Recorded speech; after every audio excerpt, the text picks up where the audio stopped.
With the purse being limited like that, I feel like it just allows this equality to happen. It allows analysis and data and instinct kind of to win rather than just big money, which you see in a lot of other leagues in the world. You see that in a lot of football leagues, that it's the big money that lifts the trophies. I think, Harsha, that you have to give credit to the IPL core team. You have to give credit to the BCCI for that. The fact that this purse that is there just gives that kind of equality. Yes, Mumbai Indians will still run away with it, but you realize they're not doing it because they're not throwing big money at everyone. They're doing it because they've got a scouting in place and they've got a good balance, or you've got Chennai who've got some talismanic leadership, that can bring out things from players. But there's this sense of equality that this purse, this limit of spending gets. I mean, when you look back, suppose when all of us are much older and we're still doing silly things on programs like these, if you have to look back at what were the big things at the IPL, the people who started the IPL, when they said equal purse, I don't know if they realized what a big decision it was at that time, but it was the biggest decision that they took, saying equal purse, so that everybody has access to the same fund, so that anybody can win any game. And if the IPL is such a fabulous brand after 12, 13 years, it is because even today, in the first week, by the time you get to 5th, 6th week, teams start to tail off sometimes. You cannot look at a game and say, you know what, I'm certain this team is going to win. And that's because of the equalization of purses. Yeah. Joy, get your point of view on that as well.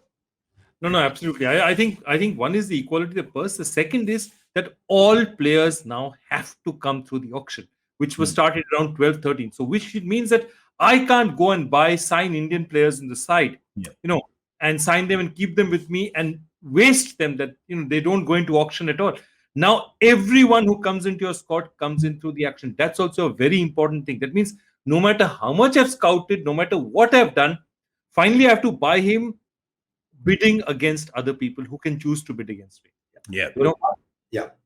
There was one other colossal wrong that got righted as we went along, which is that uncapped Indian players went into the auction without that fixed price. Earlier, if you're an uncapped Indian player, you could only get 10 lakhs, 20 lakhs, 30 lakhs. Today, Shah Rukh Khan can say, you know what, I can't play for India because only those many people can play for India. But you know what, I've got a skill and my board should rise as well. Yeah.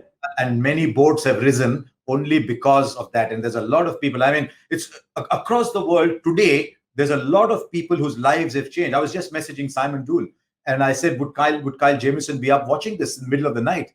He said, and he will not sleep after this because this is a life-changing event for him. It's true. Yes, it is, of course. At different levels. Pawan Negi has had a life-changing event. Mohammad Siraj has had a life-changing event. I don't know what background Shah Rukh Khan comes from, but 5 crores is life-changing for anyone at that price. So this is what, when they took away that fixed amount for the uncapped players, I thought they did them a huge service. I think there was a beautiful moment that Dinesh Karthik just tweeted out a little while ago about the entire team cheering for Shah Rukh Khan as the bidding was going on. And it was quite a moment there. And you can expect somebody as large-hearted as Dinesh Karthik to sort of provide that for us in the day. So go to that Twitter and sort of check it out if you haven't already.